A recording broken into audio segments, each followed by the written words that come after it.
Assalamualaikum dan salam sejahtera. Saya Luqman Haris dan ini Buletin Awani akan bawakan pasca pengumuman pakej rangsangan ekonomi prihatin rakyat oleh Perdana Menteri Tan Sri Muhyiddin Yassin yang memberikan pelbagai pemberian ataupun memberi fokus kepada beberapa kumpulan yang berbeza di negara ini untuk membantu mereka menampan impak penularan wabak COVID-19. Dan sebelum ini mungkin kita membincangkan bahawa plan-plan rangsangan ekonomi yang terdahulu banyak memberikan fokus kepada golongan B40 dan mungkin kurang sedikit kepada perusahaan kecil dan sederhana. Tetapi itu kita lihat banyak berubah dalam plan kali ini dan kita mahu terus mendapatkan reaksi daripada pemain-pemain dari sektor PKS, perusahaan kecil dan sederhana yang cukup terkesan dengan penularan wabak COVID-19 dan juga Perintah Kawalan Pergerakan yang dilaksanakan selama sebulan ini. Yang menyertai kami secara langsung melalui Skype sekarang adalah Azri Zahir Azmi, Ketua Pegawai Eksekutif salah satu syarikat PKS terkemuka negara Houseboom. Azri, terima kasih kerana menyertai kami. Pertama sekali kita lihat untuk PKS ini berbanding dengan 2 atau 3 plan ekonomi sebelum ini. Plan ini mempunyai lebih banyak untuk PKS termasuk 100 bilion diperuntukkan untuk PKS. Kita ada 4.5 bilion ringgit special relief, pengecualian levy HRDF, khidmat untuk berunding pembayaran KWSP untuk pekerja, penangguhan cukai pendapatan 3 bulan. Reaksi awal Azri kepada pengumuman Perdana Menteri berkenaan dengan PKS? Alhamdulillah, saya rasa kali ini memang betul-betul fokus diberikan kepada PKS sebab golongan yang paling terkesan dalam keadaan ini sebenarnya memang tidak dinafikan PKS. Dan PKS sebenarnya adalah sasaran yang paling utama, yang paling bijak pihak government kita, pihak kerajaan kita attack sekarang ini untuk bantu. Sebab kita kena tahu 38% KDNK negara disumbangkan oleh PKS. Dan PKS jugalah yang banyak menggajikan golongan B40, M40 yang terkesan secara langsung dalam serangan virus kali ini lah. So secara asasnya saya menyambut baik segala bantuan yang dihulurkan oleh pihak kerajaan setakat ini ya. Selain daripada masalah keuangan dan mungkin modal kerja, working capital yang mungkin kalau sedikit kesukaran sekarang, aliran tunai akibat ramai pekerja yang tidak boleh pergi kerja ataupun ramai pelanggan yang tidak boleh keluar untuk membeli barangan-barangan PKS. Selain daripada faktor-faktor keuangan ini, apa lagi antara cabaran besar yang dihadapi oleh PKS dan juga syarikat Azri dalam tempoh COVID-19 dan juga PKP ini? Bagi saya sebenarnya, Alhamdulillah sebenarnya, PKS, kelebihan sebagai PKS ni sebenarnya saya kena cerita dulu. Kita perlu bersyukur kita ni PKS. Sebab PKS ni kecil dan sederhana. Sebab itu kita tengok di awal krisis ini berlaku, syarikat-syarikat besar yang lebih terkesan pada peringkat awal. Kerana macam pepatah Melayu ada kata, besar periuk, besarlah keraknya. So, number one, PKS perlu bersyukur dululah. Kita ni kecil, kita agile and flexible. So kita lebih mudah untuk menguruskan krisis ini dengan lebih baik lah. Okey. Macam sektor industri saya, kami ni kategori bisnes brick and mortar lah. Bisnes tradisional. Kita produce air minuman dan kita perlu supply ke semua convenience stores, kedai-kedai runcit, restoran, stesen-stesen minyak dan pasar raya lah. Juga pasaran ekspor. Jadi apabila restriction movement order ni dilaksanakan, benda paling terkesan memang distribution kami lah. Sebab kita ada berpuluh orang yang bergerak hari-hari untuk distribute, untuk mengedarkan minuman kami. Jadi buat masa sekarang ini, kita kecilkan saiz, kita fokus kepada kedai convenience store dan stesen minyak sahaja. Yang dalam radius yang kami boleh capai sajalah. Jadi tak nak memang ada pengurangan yang sangat signifikan dari segi jualan, tapi we have to do what we have to do lah. Kita terpaksa buat, kita terpaksa survive dengan apa saja yang ada lah.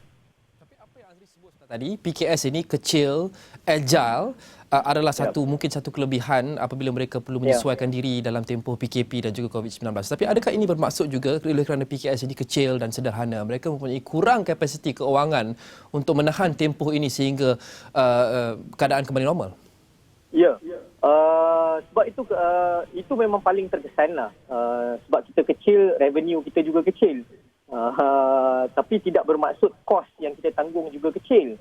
Sebahagian PKS menanggung kos yang sangat tinggi untuk beroperasi. Tapi saya kaji inisiatif kerajaan yang baru diumumkan sebentar tadi. Kalau kita tengok pengurangan moratorium pembayaran loan selama 6 bulan. Lepas tu kita ada pengeluaran KWSP, penstrukturan caruman KWSP, ada subsidi upah lagi.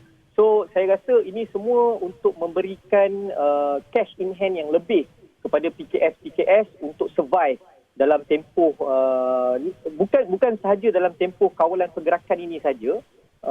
Sebab kita kena tahu memang kawalan pergerakan ini kita buat sebulan. Tapi impak daripada penularan virus ini, impak negatif daripada kejadian sekarang ini sebenarnya akan drag 6 ke maybe 12 bulan. Jadi cash in hand adalah satu senjata yang paling utama lah untuk kita mempertahankan operasi syarikat kita. Cash in hand itu juga penting, aliran tunai untuk memastikan perbelanjaan boleh berjalan dalam keadaan yang serba tidak tentu ini. Dan antara yang penting bagi startup, perniagaan permulaan dan juga PKS juga selain daripada meneruskan operasi dan mengumpulkan sebanyak mungkin untung dan juga pendapatan, mereka juga perlu sentiasa mendapatkan funding, pembiayaan daripada pelabur-pelabur. Adakah situasi sekarang ini Azri jangka, bukan sekarang sudah tentu, tetapi untuk 3, 4, 5, 6 bulan akan datang akan menjejaskan sentimen pelabur dalam dan luar negara untuk melabur ke dalam PKS? Oh, itu sudah semestinya. Tapi saya rasa to be fair, saya rasa pelabur-pelabur pun sebab pandemik ini bukan hanya berlaku di Malaysia sahaja. Ini adalah satu worldwide issue dan kejayaan China untuk menyembuhkan negara mereka memberi satu sinar harapan yang tinggi bahawa penyakit ini boleh diselesaikan dalam tempoh yang tidaklah terlalu lama dan ekonomi akan kembali pulih seperti sedia kala. Sebab saya berhubung dengan cawangan kami di China, mereka mengatakan keadaan di China sudah kembali hampir kembali normal. Maknanya pusat-pusat perniagaan sudah dibuka, pusat ekonomi sudah dibuka, orang sudah mula keluar ke pasar raya kembali. Jadi saya rasa buat masa ini mungkin pelabur-pelabur akan rasa takut sedikit, tapi melihatkan keyakinan pihak kerajaan dan sokongan rakyat Malaysia dalam menangani krisis ini, saya rasa the confidence dari pelabur-pelabur akan kembali kukuh dan mereka akan kembali melabur di negara kita lah, insya-Allah. Bagaimana pula keyakinan golongan usahawan-usahawan di luar sana? Kerana sebelum ini pun untuk usahawan memulakan sebuah perniagaan dan berjaya itu satu cabaran yang sangat besar dan saya sudah tentu Azri sendiri tahu.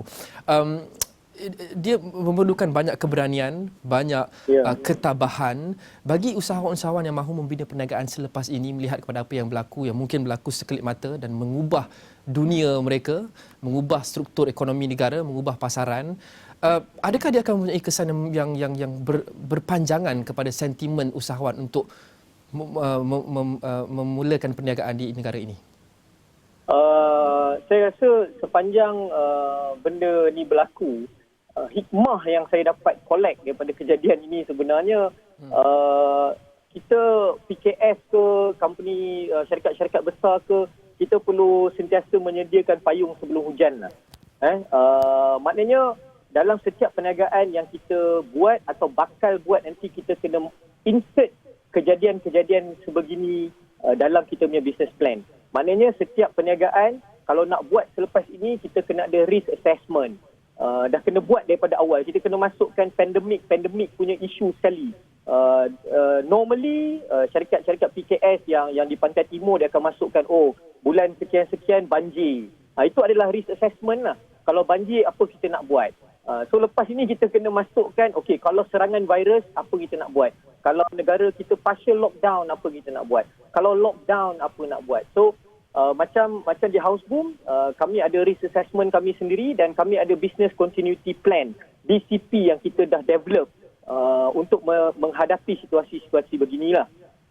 Jadi tapi pada nasihat saya lah, kalau nak memulakan perniagaan dalam masa terdekat ini, saya rasa minta bersabar dahulu. Kita kena assess dulu betul-betul sejauh mana dan bila ekonomi kita akan pulih, bila keyakinan pembeli akan datang kembali, dan bila the whole ekosistem ini akan pulih sepenuhnya, barulah kita mulakan perniagaan yang barulah kalau baru nak buat. Secara keseluruhannya, berapa lama Azri jangka PKS akan pulih daripada episod ini? Sudah tentu setiap industri berbeza, setiap syarikat berbeza, tetapi mungkin secara keseluruhannya, ramalan, berapa lama akan kita saksikan pemulihan PKS yang mewakili lebih kurang 90% syarikat di Malaysia? Betul. Sebenarnya secara jujur-jujurnya, impak kepada PKS sebenarnya kita sudah lama rasakan. Kalau tanya majoriti kami telah merasakan tekanan ekonomi ini sebenarnya kami dah rasa daripada bulan 10 tahun lepas. Bukan sebab COVID-19 tapi sebab ketidakstabilan politik di negara kita dan beberapa faktor luar lagi. Kita mengharapkan tahun 2020 ini adalah sinar harapan yang baru. Kemudian jadi pula bermulalah serangan COVID di China, ditambah pula dengan isu kejatuhan harga minyak pula, yang mana negara kita bergantung dengan sangat hebatlah dengan harga minyak. Jadi 3 punca utama ni sebenarnya satu tekanan yang sangat hebat kepada kerajaan, juga kepada PKS seperti kami. Jadi bila saya tengok penyelesaian atau inisiatif yang government bagi maksimum adalah 6 bulan, saya agak ragu-ragu sikit lah. Sebab itu kita baru rawat simptom baru. 6 bulan ni kita rawat simptom. Nak pulih sepenuhnya, sejujurnya saya membacakan kita memerlukan 12 bulan daripada sekarang lah. Baru kita akan pulih sepenuhnya. Especially dalam PKS yang terlibat dalam sektor pelancongan.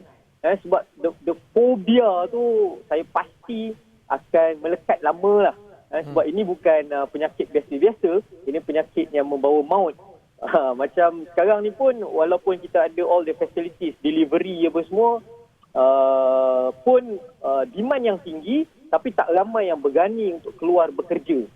So dalam tempoh yang kita memerlukan tempoh masa yang agak lama untuk kembalikan confidence industri ini untuk bergerak. Rakyat mungkin dah confident, tapi industri ini mungkin tidak berapa confident lagi lah. So saya menjangkakan 12 kita bulan. faham poin Azri, tapi kita faham juga kekangan kewangan yang dihadapi oleh kerajaan, kira-kira 200 bilion katanya untuk keseluruhan pelancongan ekonomi. Jadi untuk membantu memanjangkan lagi tempoh bantuan kepada PKS lebih kepada 6 bulan, kerana impaknya dijangka lebih daripada 6 bulan, apa lagi langkah-langkah bukan kewangan yang kerajaan boleh ambil? Agak sukar sikit lah kalau kita tidak menggunakan kewangan, sebab memang semua benda terpaksa pakai duit lah. Tapi selain daripada kerajaan perlu mengeluarkan duit, saya rasa mungkin kerajaan boleh mengurangkan pengaliran duit keluar PKS. Contohnya macam mengurangkan sumbangan KWSP syarikat kepada pekerja. Macam tadi Yang Amat Berhormat Perdana Menteri ada mention pasal khidmat rundingan majikan oleh KWSP, tapi itu masih kurang jelas lah. Kita nak tahu detail perincian dia macam mana. Dan mungkin kita boleh tax free ke dalam tempoh setahun macam tu, bukan sekadar menangguhkan pembayaran cukai, tapi mungkin kita boleh minta pengecualian cukai sementara. Itu tidak melibatkan pengeluaran wang kerajaan, tapi mengurangkan collection sikit lah. Tapi I believe company-company besar akan mampu untuk bergerak dengan lebih pantas. Jadi mereka boleh menanggung sedikit kerugian collection cukai inilah. Azri, kita hampir kehabisan masa. Soalan terakhir secara ringkasnya, Azri sebut tadi PKS negara ni sudah pun melalui pelbagai cabaran sejak daripada tahun lepas lagi. Tetapi COVID-19 ini mungkin yang paling teruk setakat ini. Ia orang cakap unprecedented, tidak pernah kita lihat skalanya di serata dunia. Jadi apa satu pengajaran yang paling berharga untuk PKS daripada episod ini? Apa yang kita belajar untuk buat PKS daripada krisis yang kita hadapi sekarang untuk mereka praktikkan di masa depan? Okey, saya rasa PKS perlu jadi lebih fleksibel selepas ini. Kita perlu jadi jack of all trades. Kita perlu mampu untuk buat pelbagai benda sebab dalam krisis, contohnya macam during World War II dulu, syarikat-syarikat terus berubah business plan mereka mengikut demand waktu tersebut. Contohnya kita tengok Ford Motors, Harley Davidson, Panasonic, diorang terus ubah bisnes mereka immediately untuk supply bidang-bidang ketenteraan. Macam kita tengok contoh di China, PKS mereka immediately mereka boleh tukar business plan daripada asalnya buat pertanian, sekarang ini diorang convert kepada produce face mask, produce hand sanitizer dalam masa yang sangat singkat. Itu saya besar harapan saya untuk PKS termasuk diri saya untuk jadi lebih fleksibel dan lebih cepat untuk adapt kepada situasi ini. Dan last ya, ini bukan kepada PKS lah ya, kepada Makcik Kia, saya minta jangan boros sangat lah ya. Kita kena berjimat cermat dalam masa yang sukar ini, sebab kita tak tahu lagi sampai bila. Kita mudah-mudahan krisis ini akan berakhir secepat mungkin dan jimatlah cash yang kita ada untuk menghadapi masa yang akan datang. Okay. Terima kasih Azri Zahir Azmi, Ketua Pegawai Eksekutif Housebook.